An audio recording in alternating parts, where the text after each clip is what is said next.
If you are nurse and looking forward to come Germany, then this video is only for you. मैंने अभी series शुरू की है जिसमें मैं आपको स्टेप बाय स्टेप सब कुछ बताऊंगी। तो पहली सीरीज़ का जो पहला पार्ट है वो है 3 गेट कीपर जो आपको जर्मनी आने के लिए रोक सकते हैं। तो ये 3 गेट कीपर्स क्या है तो आपको मैं बताऊंगी वीडियो में। हेलो गाइस, मैं हूँ कंचन पाटिल और मैं जर्मनी में एज अ नर्स वर्क करती हूँ। भी यहाँ पे फ्रूलिंग्स शुरू हो चुका है, यानी अभी अर्ली स्प्रिंग का मौसम है और बहुत सुंदर वेदर है। यहाँ पे थोड़ा वार्म भी है, ज़्यादा ठंडा भी नहीं है, तो खुश हूँ मैं। ऐसे सुंदर सुंदर फूल अभी खिले हुए हैं। अभी तो ये स्टार्टिंग है। अभी बस मेरी एक रिक्वेस्ट है कि अगर आप वीडियो देख रहे हो और आपको वीडियो अच्छे लगते हैं मेरे, तो प्लीज़ चैनल को लाइक शेयर एंड सब्सक्राइब करना ना भूलें, क्योंकि आपका एक लाइक, आपका एक सब्सक्राइब मुझे और मोटिवेशन देता है ताकि मैं और अच्छी वीडियो बनाऊँ। तो अभी हम बात करने जा रहे हैं कौन से वो 3 गेट कीपर है जो आपको जर्मनी आने के लिए रोक सकते हैं। सबसे पहला जो गेट कीपर है जो आपको रोक सकता है वो है आपके डॉक्यूमेंट्स। तो आपको डॉक्यूमेंट्स बहुत इम्पॉर्टेंट है जब आप जर्मनी के लिए अप्लाई करते हो, लेकिन इसके लिए वो आपको बहुत टाइम मिल सकता है डॉक्यूमेंट्स अरेंजमेंट करने में। अगर आप स्टूडेंट होंगे और अभी स्टार्ट किया होगा आपने जर्मन पढ़ना, तो आपके पास टाइम है, क्योंकि सब लैंग्वेज पढ़ने में बहुत टाइम लग जाता है। तब तक आप अपने डॉक्यूमेंट्स रेडी कर सकते। मैं सबसे पहले जो सबसे इम्पोर्टेंट है वो बताऊंगी, बाकी के नॉर्मल मैं आपको लास्ट वीडियो के एंड में आपको मैं लिस्ट दे दूंगी कि कौन से डॉक्यूमेंट आपको चाहिए होते हैं। तो सबसे पहला जो डॉक्यूमेंट जो सबसे इम्पोर्टेंट है वो है ट्रांसक्रिप्ट। तो ट्रांसक्रिप्ट क्या होता है? ट्रांसक्रिप्ट ये एक सर्टिफिकेट होता है जो अपने कॉलेज या यूनिवर्सिटी से हमें मिलता है। उसके लिए हमें अप्लाई करना होता है, उसके बाद वो हमें मिल जाता है। तो ट्रांसक्रिप्ट यानी क्या होता है? जो हमारे एजुकेशन के पूरे जो आवर्स है, हमारे जो भी हमने कोर्स किया है, चाहे जीएनएम किया हो चाहे बीएससी किया हो, तो उसका पूरा टोटल हिसाब होता है वो कि हमने कितने आवर्स की स्टडी की है।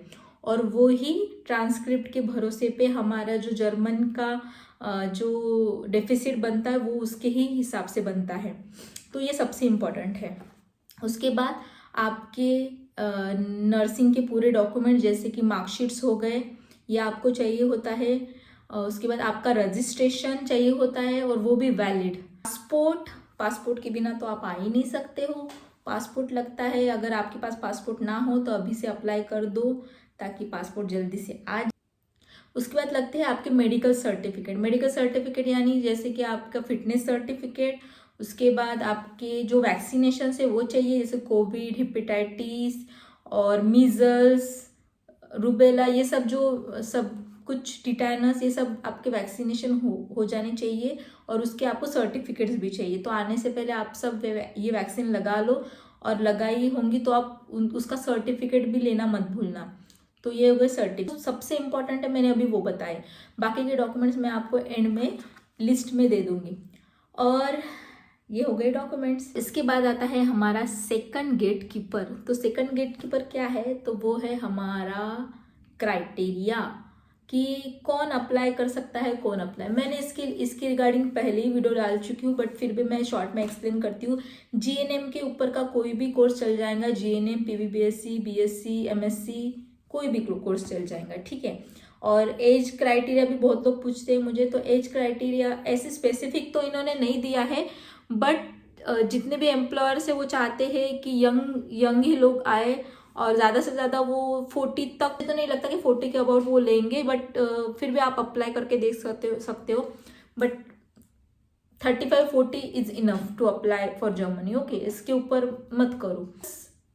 फ्रेशर्स भी अप्लाई कर सकते हैं, उसके बाद एक्सपीरियंस लोग भी अप्लाई कर सकते हैं, इसका कोई डाउट नहीं है। और मुझे ये भी क्वेश्चन आता है कि मैम मुझे ना यही डिपार्टमेंट में चाहिए, ओटी में क्या है, तो मुझे ओटी चाहिए।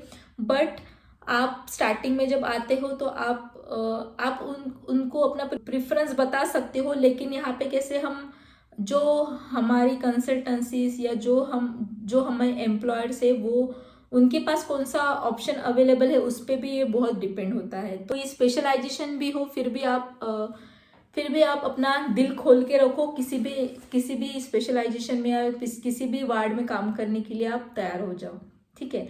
तो ऐसा कुछ स्टार्टिंग में आपको आके नहीं मिलेगा कि मुझे यही चाहिए, यही मिलेगा, तो ऐसा तो नहीं होगा। बहुत डिफ़िकल्ट है, बहुत रेयर है अगर इनकेस आपको मिल जाए तो। उसके बाद जो है वो हमारा आता है थर्ड गेट कीपर, जो कि सबसे इम्पॉर्टेंट है और इसके बिना तो हम जर्मनी एज ए नर्स आ ही नहीं सकते।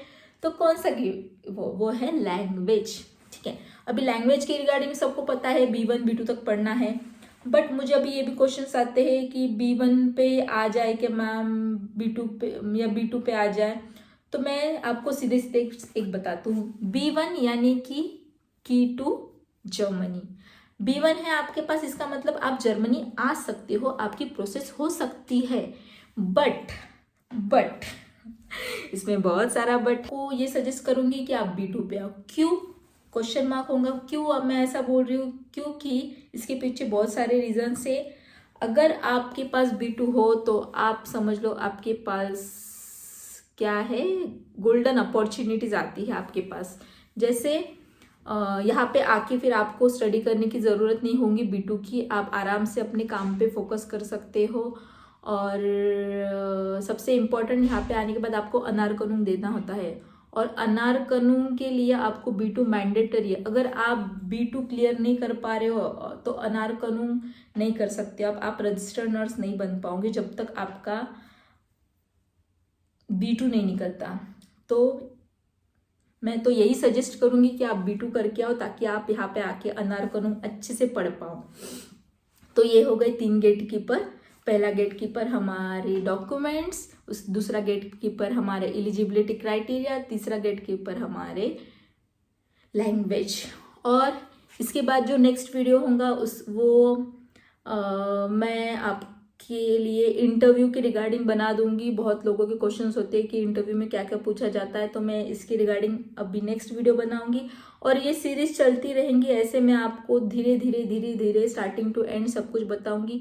बस आप बने रहिए मेरे चैनल पे, और चैनल को लाइक शेयर सब्सक्राइब करना ना भूलें। Thanks for watching, stay tune. और अगर आपको कोई क्वेश्चंस है या क्यूरीज है तो आप मेरे से फेस टू फेस बात कर सकते हो, मेरा सेशन ज्वाइन कर सकते, सारे डाउट्स क्लियर कर सकती हो। अगर आपको सेशन बुक करना है तो आप मुझे इंस्टा पे मैसेज कर सकते हो। अगर इंस्टा नहीं चलाते हो आप, तो मुझे आप ईमेल पे मैसेज कर सकते हो, ईमेल भेज सकते हो। मेरा ईमेल एड्रेस है kanchanpatil921@gmail.com। और आईडी तो आपको पता ही है, आईडी आप डायरेक्ट सर्च कर रहे हो इंस्टाग्राम पे, मेरी आईडी ऊपर ही आ जाएंगे, आपको दिख ही जाएंगी। ठीक है, तो ये था आज का वीडियो। आई होप आपको इन्फॉर्मेटिव लगा होगा। अगर और भी कुछ आपके क्वेश्चंस होंगे तो आप कमेंट में ज़रूर डालिए, मैं उस पर ज़रूर वीडियो बनाऊंगी। Thanks for watching, stay tuned.